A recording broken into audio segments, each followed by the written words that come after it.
Story 1. Breadcrumbing is when someone gives just enough attention, flirty texts, or intermittent communication to keep another person interested without any intention of committing or deepening the relationship. Story 2. With social media becoming too accessible and too transparent too quickly, people are unable to control when and where others learn things about them. Story 3. People see words on the internet describing personality traits, for example, narcissistic and needy, and decide that they can assess someone as having that trait or disorder without any formal training. They are also looking for dislikes. Story 4. Treating people as disposable because of dating applications swiping past someone for minor imperfections creates a mindset where real connection is replaced by endless options. Story 5. Love languages. This article appeared on another forum. It claims that love languages are an idea created by a pastor and are often used by abusive people. However, the author's rant about presence is biased and should be considered carefully. Story 6. How fear of missing out, FOMO, centric it has become. Besides online dating applications designed to heavily incentivize this anyway, the overwhelming exposure we have to seeing beautiful people worldwide all the time has produced this hyper Goldilocks syndrome. If someone is not absolutely perfect in their mind's eye, they are not suitable. Story 7. Your partner's refusal to talk to you when there is something wrong with the relationship means they just expect you to know the problem. Story 8. Someone here mentioned breadcrumbing. To add to that, keeping someone around as a backup while trying to find someone better. Also, just generally being rude and impolite, making plans and not showing up or ghosting on the day of. But it is okay because it is just online dating. Story 9. I think the inability to want to work on a relationship is a problem. Instead of communicating and trying to make things work, it is easier to just walk away at the first sign of discomfort. People romanticize detachment like being unbothered is a flex, but that mindset kills emotional accountability. Real relationships take effort, and the trend of ghosting or leaving without a conversation teaches people to avoid growth instead of confronting issues like adults. Story 10. For context, I am a woman in my 30s. Many people seem afraid of actually dating. It is like they want all the magic to happen during the online or texting stage and want to be completely sure they want a serious relationship before spending time together. These people are actually looking for something real, not just hookups. To me, this is extremely strange. It feels like pulling teeth just to get a simple, low-pressure coffee or lunch date with both people paying their own bill. If there is no in-person chemistry after 1 to 3 dates, it is not a big deal. We still get to try some new food and drinks and can just go our separate ways. However, you would think it was a request to get married immediately, given how many people want to message or text for weeks or even months. Honestly, I do not have that much to say every single day. Story 11. Refusing to go on coffee or drink dates with someone you just met online is reasonable. These should be viewed as screening dates. Does the person match their pictures, have an annoying voice, poor hygiene, or hold extreme political views? It is much better for both of you to figure this out quickly rather than after hours and spending lots of money. Story 12. Rating people based on looks is a common behavior. I wonder if any of these people ever developed crushes or feelings authentically. I have had crushes on some people considered average and felt no shame. When you truly know someone, they become attractive to you. You find yourself thinking about their legs, arms, or eyes. You want to be around them and want them to notice you. Real-life crushes are not about rating people. Story 13. People who post frequently, sometimes several times a day, about how much they love their partner and how he or she is their king or queen, make me wonder if their relationship is not as good as they portray. It seems they might be trying to convince themselves and everyone else that it is good.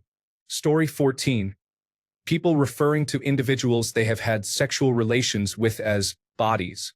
Asking, how many bodies do you have? Is dehumanizing and calculating.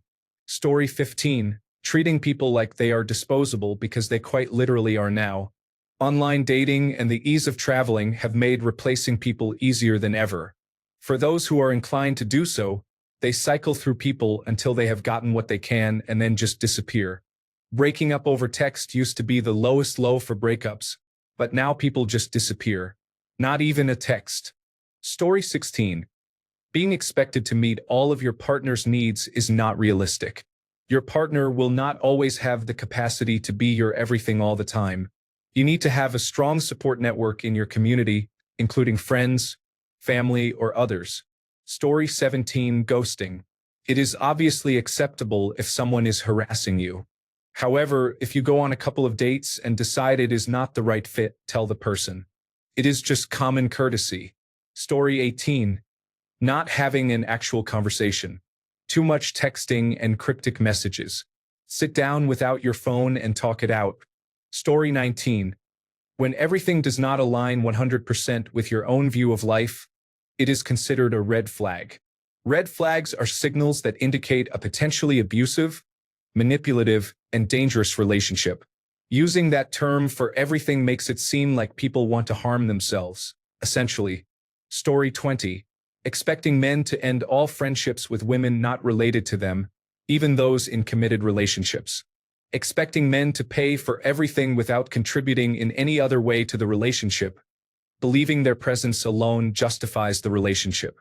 Expecting women to quit their studies or jobs to become housewives when few can afford that. Referring to traditional wife or alpha male stereotypes is unnecessary. Believing that the honeymoon stage is the entire relationship and that when that feeling fades, the love is gone. Story 21. Hooking up is not the same as dating. The hookup assumption turns every first date into a question about who is down to fool around. I think everyone should have a rule that they explain publicly and put on their profiles. The minimum number of dates before sex is even considered. If that number is one, fine, full disclosure, and people with similar standards can find each other. The higher that number is, the more time you have to spend together before anything physical happens. Story 22. Constantly needing access to your partner's location data. Blocking your partner for a few hours instead of asking for space and having the self-control to not respond. Stalking your partner's social media accounts and monitoring their friends lists. Demanding your partner unfriend everyone of the opposite sex from social sites if you are not related to them. I am certain there are more, but this is a list of the most recurring behaviors. Story 23. Loving someone even at their worst. I have noticed many posts where people say things like, "He left me because I was struggling." And then the comments often say, "If he truly loved you, he would have stayed." But the reality is more complex. Supporting someone through mental health challenges or personal struggles can be incredibly difficult, even when you love them deeply. It is not about a lack of love or effort. Sometimes people do their best to stay, but it can start taking a toll on their mental health too. Love is not about sacrificing yourself to the point where it hurts you. It is okay to take care of yourself too. Story 24. If Reddit trends are even partially representative of the dating climate, then 1. Using "I had to for fear of my safety" to excuse flirting, exchanging numbers with, and otherwise crossing into cheating territory in social settings. Sometimes you do not shoot it down right away so you can sneak your way out of the interaction, but that does not take all night. 2. Labeling mundane, common boundaries and expectations of fidelity as controlling or toxic. 3. Inability to tackle uncomfortable topics like past relationships and instead refusing to discuss them while claiming it is an enlightened stance. Story 25. Having unrealistic expectations. Take it slow. Get to know someone and be their friend. No texting, only phone conversations. When my spouse asked me out over a text, I told him to call me when he got home. Period. Too much instant everything. Story 26. People who don't like labels in their relationship. I connected with this girl, and we got along so well that we lost track of time often. Eventually, I reached all the stages and everything felt right, so I asked the question. She said she wasn't sure. She knew she loved me but was unsure about dating. She said she didn't like labels and wasn't looking for anything serious at the moment but still wanted us to be exclusive. I decided to walk away, slowly lost interest, and ended things with her. The intimacy was excellent. Story 27. Time zones and flight prices are very challenging. I finally met someone who treats me like a human being, but of course, she is in the opposite hemisphere.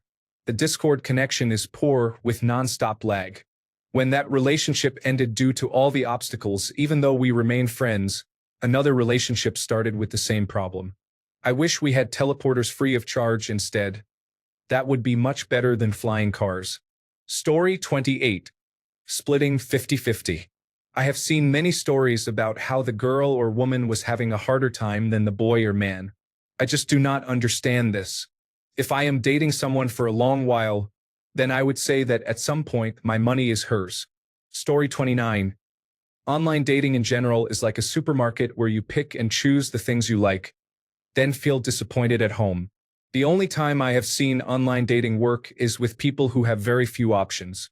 Somehow they find someone across the country, date for a few months, and then get married. Story 30. Ending a relationship through text instead of having the courage to talk in person or at least make a phone call. Story 31. Swiping right or left. Human connection being commoditized like that is tragic. There is less dating, but the general idea that you can have 80% of a relationship through a phone, whether through following people, subscription platforms, or social media interactions, is concerning. I think it is hurting our brains. Story 32. Some people misuse and hijack polyamory or relationship anarchy labels as an excuse to treat people poorly and avoid accountability in social relationships. It is one thing to live by and express how you want to structure your relationships, whether platonic or not. It is another to treat people like validation sources only to push them away or run to another person when the relationship needs communication, presence, and respect. I have seen very healthy polyamorous relationships where all involved prioritize respect and keep each other informed, and relationship anarchists who are great communicators with clear boundaries. Excusing egotistic and toxic behavior gives these lifestyles a bad reputation. Story 33. Preferring social media contact rather than spending time together on one-on-one dates such as coffee, movies, or dinner. Story 34. I feel like it is hard to trust someone when you are both seeing other people or chatting virtually, and you do not want to reduce other options. Story 35. Talking to or going on dates with multiple people at the same time is just very strange and dishonest behavior. If I go on even one date with someone, I am going to be monogamous with that person until our relationship is over. Story 36. Casual sex and one-night stands, along with a lack of commitment, seem to be common among millennials. I think this is a millennial trend because all the Generation Z individuals I know got married early or are in committed relationships.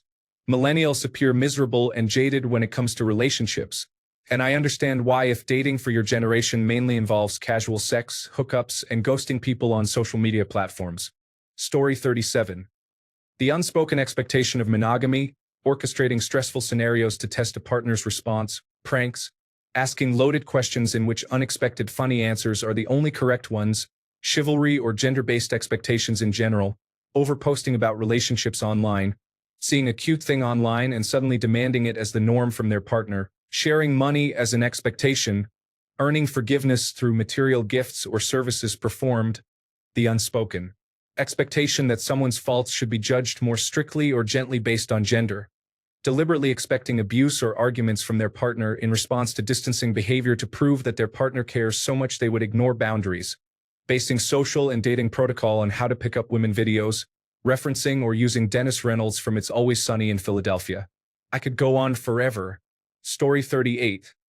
Have them conduct a mini survey and psychological analysis. It seems disrespectful to me. I did not give you permission to meet me at that point. You are cheating. Story 39. Giving up because they are not the perfect couple is not the answer. Nothing and no one is perfect. People sometimes find their partner slightly more annoying. People go through difficult times that make it hard to want to be around even their lover. Normal people argue over small things and get annoyed by little things. This is all normal. If you are in an abusive relationship, that is definitely not normal and you need to leave immediately. Story 40. Dating applications, but it is the mindset of users that is the issue. Far too many people have exaggerated online ego issues. Story 41. Toxic.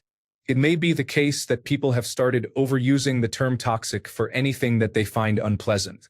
The same applies to terms like trauma and narcissism. They are overused. Our culture is currently stuck in a period of overcorrection, reflecting the far side of a 50-year cultural arc. In the 1970s, 80s, and 90s, people in the West had become deeply insensitive in various ways. They were also insufficiently self-reflective. Now it has gone too far in the opposite direction, made worse by aspects of social media. This is signified by questionable psychologizing and results in compulsive, defensive posturing that intensifies the already existing tendency of our individualistic culture to alienate people.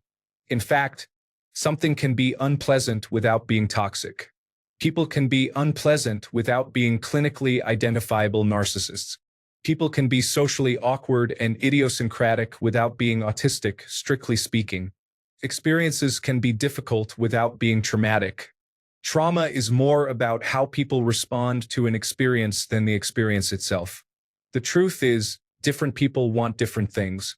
This is true even regarding the human relationships they allow or cultivate. As long as they are not wildly reckless or intentionally cruel, all desires are valid. They do not have to be entirely understood by other people.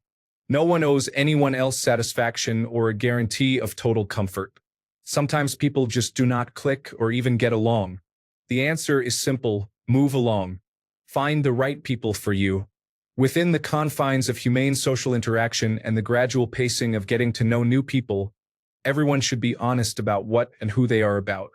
Consent is everything, and by extension, everyone being on the figurative same page is exceedingly important. But never get the idea that people owe you being compatible as either lovers or close friends. Story 42. Tracking each other. When you have been stalked or controlled, you realize that no one has the right to know where you are all the time. I know some people feel safer that way, and that is fine for them, but it should not be considered a red flag to say no, as some people suggest. Story 43. Maybe it is just more publicized, but I feel like people cheat more than they used to. I feel like it has been somewhat glorified on social media for a while now. Story 44. Expecting to hear back from someone through text a certain amount per day used to be different. When you dated, you waited for a phone call or made a phone call.